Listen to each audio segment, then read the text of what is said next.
Hello everyone and welcome. This is heraseth here, and today I am going to be having a look at Star Wars, except this time we're going to be doing a how-to video. Now this is based upon quite a lot of requests, as well as just some general information that people have been looking for and find it hard. Now there are still people coming into the game, so it's kind of new, even though it's 2 months into the game, and there's a lot of questions out there on very basic stuff like how do I respec, how do I leave a guild, how do I get a companion, when do I get a companion, and so forth. And this episode is going to try cover as much as that as possible.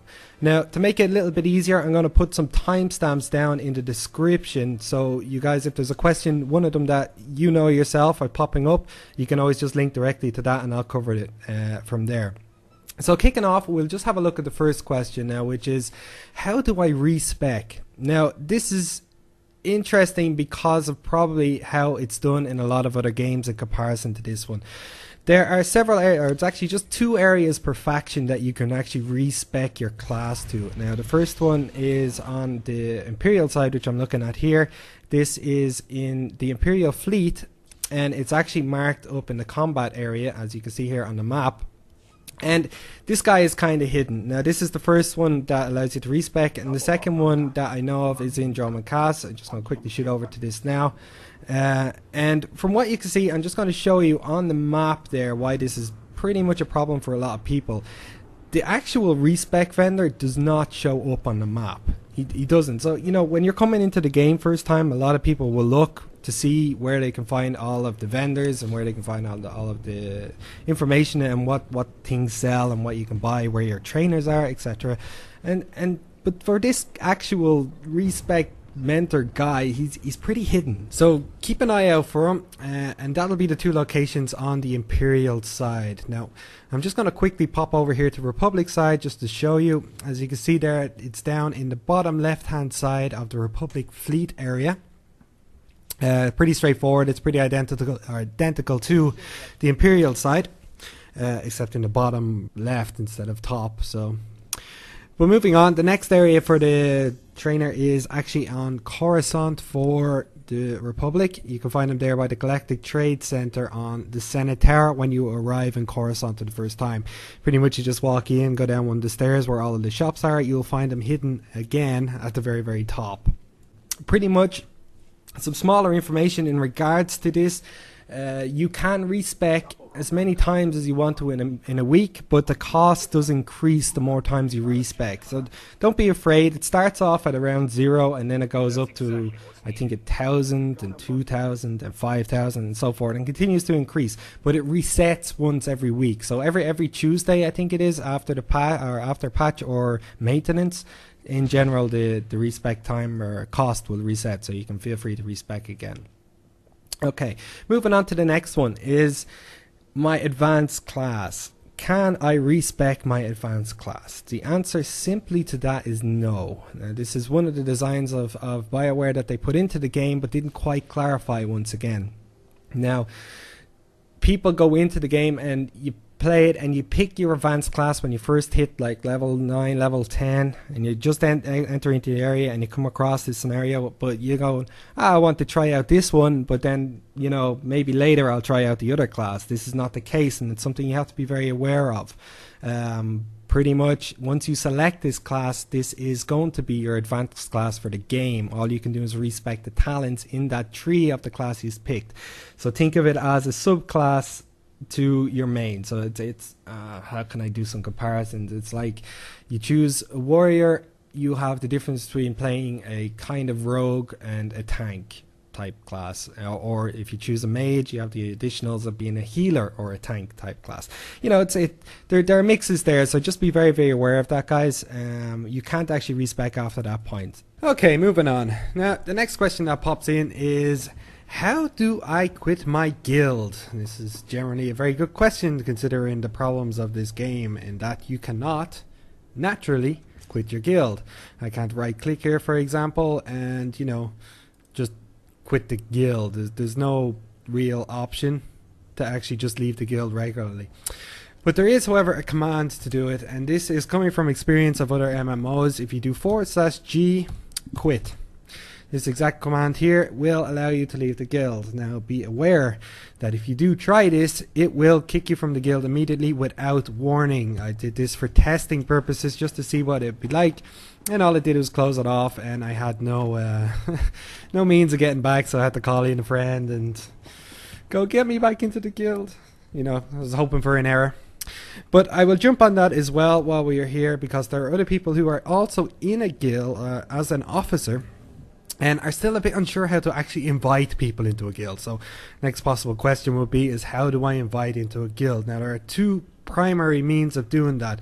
Once again, it is very limited at the moment. Now for this sake, there is a few people in this. It's pretty much an alt guild, but I have officer rank in it, and I'm just going to see if I can find someone quickly there.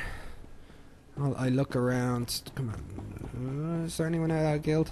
No, pretty much alright. I'm just going to select a random person. If you actually click on the portrait and right click, what will happen is, as an officer, if the person is not in a guild, you will have the option here to select guild and then invite the guild. This is one of the primary means and one of the main means that people use this.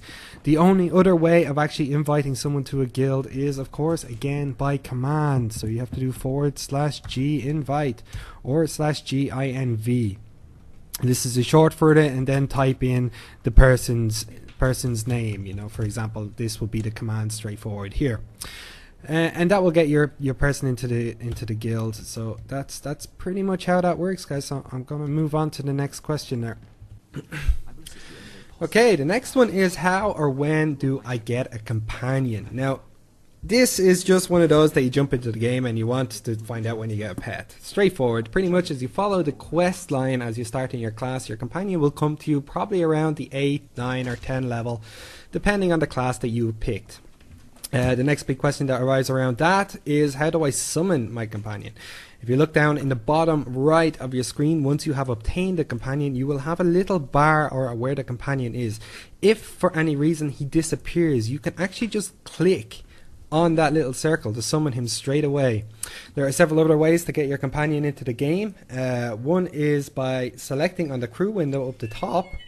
And if you click on that, what you'll do is it'll bring up this little menu with all the crew skill managements, and you can actually select a little button by the right of your companion's portrait that will say summon this crew member, and that will allow you to bring this crew member to your side again. Now there is a reason that they do disappear a lot of the time. Sometimes you might get into a group that'll have over 3 players with you, so if you actually max out a group, it'll replace your companion or dismiss it automatically.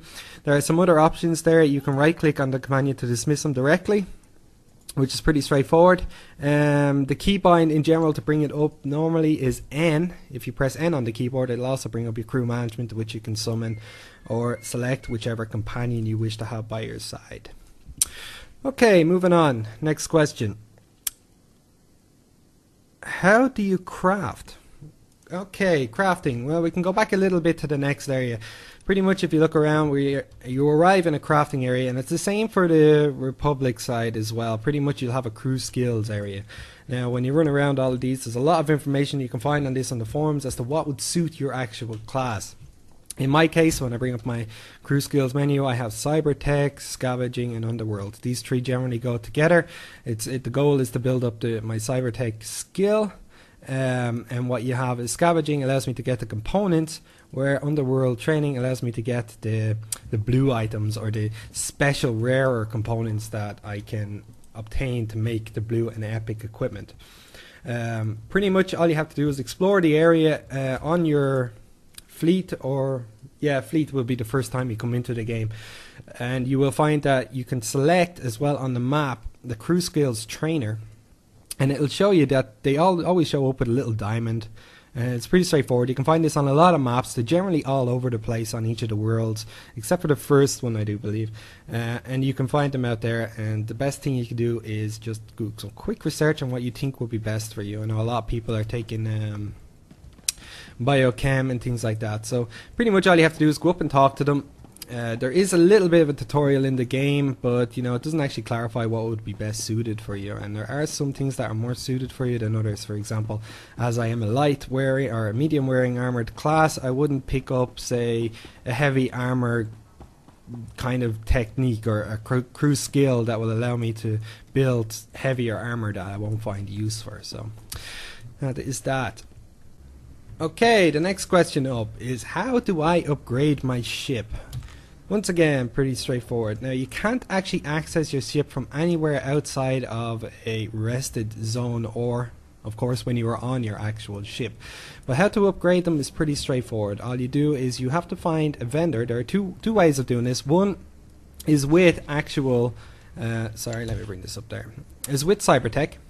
There are schematics for the actual Cybertech, allows you to build grade weapons and armor and magazines and so forth for your ship. And of course, if you do not have the Cybertech skill, you can go to the vendor, which is located here where I am now on the map. As you can see, this is a starship upgrades area, and there are two little vendors here. Pretty much all you have to do is click on them, and you can see they generally sell quite cheap for the level 1s and move up quite a bit to a more expensive grade 5 stuff. The other way, of course, just general, if you wanted to buy them, is you can go to the auction house, look for the starship upgrades right there. I think if I just quickly have a look down, there is actually a starship upgrade tab, and you can check for the rarity, but just clicking on the search option there and you can go through them, see the price, if anything is within your region. Generally people like myself who has the Cybertech skill can craft from there and you can upgrade. Now the way to do that, like I said, it can't actually be done outside of a rested zone. Now your ship is a rested zone technically, so it allows the work, but for the sake of this I'm going to jump into the cantina here, and when I select my character pane, my ship pops up at the bottom here. So all you have to do is pretty much you just drag in the next item onto your ship. Now there's these additional buttons here. You have power torpedoes, power conversion module. These are items that you buy from the fleet vendor that is also in that ship area, I believe. I'm actually just going to travel back here and have a quick look. And what they are special abilities that you can use on your ship once you have enough fleet accommodations to purchase them. Usually you have to play the fleet quite a lot if you enjoy it. I haven't put that much time into it. I would like to. Let me just see if it's this guy quickly. Starship up. Yeah, this guy here. Now what you have here is you have fleet commendations that you get from each map. And if you scroll down there, you see this thing called power conversion module, and use it. It's a usable item.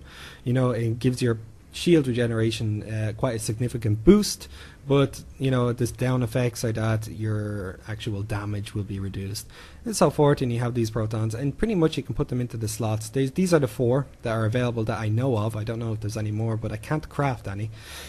But that pretty much covers that for the starship area, which brings me on to the next question. When do I get my ship?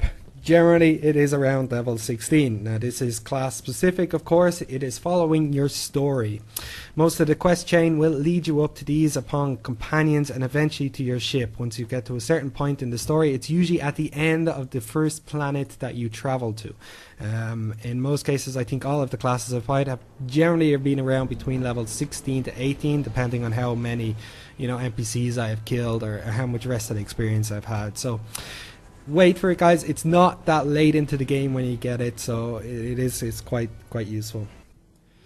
Okay, moving on. The next question that would pop up is, can I transfer money cross faction?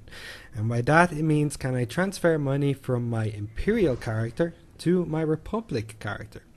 Now the direct answer to this is no. You can't do it via mail. You can't do it via friends, or you know, trying to transfer it through someone. However, there is kind of a way around it that you can get money to your character across the faction, and the way to do that is by traveling to Nar Shaddaa. Now in Nar Shaddaa there is an auction house, which you can see right here, and this location, it's on the promenade, and I'll just bring it up there that you can show it up on the map. And pretty much this is a neutral auction house. And by that I mean that both factions can use this. So if I were to quickly jump in and have a look here, and if I click on buy there, and I go just for the sake of argument, I'll have a look to see what armor types there are. As you can see, Perfect. We have an actual item that requires a smuggler Jedi, and as I'm a marauder, I couldn't use this item, but you know, the item is still there for other people. Say it dropped for me, and I've seen this a few times, that people can create items that work for, you know, the other side faction, and they come on here to sell them. Now we can use this ourselves for our character transfer of money across the faction. The way to do that is quite simply to put up an item, any item that you have, maybe a cheap item in your bag, and place it on the auction house for a high amount of money. What this will do is create an item that will be up, that you can search for on your opposite faction character when you travel here, to be able to buy it from yourself. So that's basically what you're doing. You are buying an item from yourself across the faction. How to put that easier? Pretty much all you do is you create an item, you put it up, and the higher the amount of money that you want to transfer to your character, it makes it easier. So let's say I put an item up for 200,000 credits. Okay, we're going to just put a buyout price here, 200,000 credits. Now the chances are, when I place this item up on the auction house, no one in their right mind would buy this. I mean, who would pay that much money for a little stim, for example?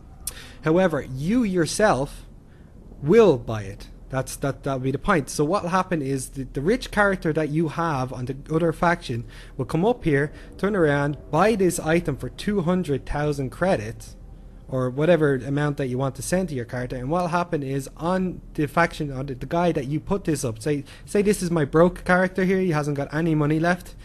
What will happen is he'll receive the mail saying your auction has been sold for 200,000 and you didn't lose anything. So when you check your mail, you will have the money across your cross faction. So it's the only way I know of to be able to get money across in game. The last point, and I will pop up before I close off, is just to bring awareness to these little items called datacrons. This is something that a lot of people are not very aware of when they get into the game. And what they are pretty much little stat boosts that are displayed around the game on each of the planets that increase, you know, a certain amount of stats. Now there's a lot of information around this on the web, but all I'm doing is bringing you awareness that these are items that you have to look around and you have to find. And when you do find them, if you know, they build up. If you're willing to spend the time and effort into looking for datacrons, I would recommend doing it, just having a quick look. And you'll be able to see they're pretty much just small little boxes. They usually have a glow about them, and some of them are really difficult to get to. They're designed that way to be difficult to get to. So you might need a guide or some help, or if you're just doing it by pure exploration, you will come across them. But that's it for this episode, guys. I hope there was some helpful tips in here. Of course, if you want any more tips and information on the game that I might be able to provide, please send me an email or drop me a comment in the link in the description below. Of course, if you enjoyed this, please subscribe and like, and I will bring up as many videos on helpful topics as I can in the near future. Thank you for watching, guys. I'll see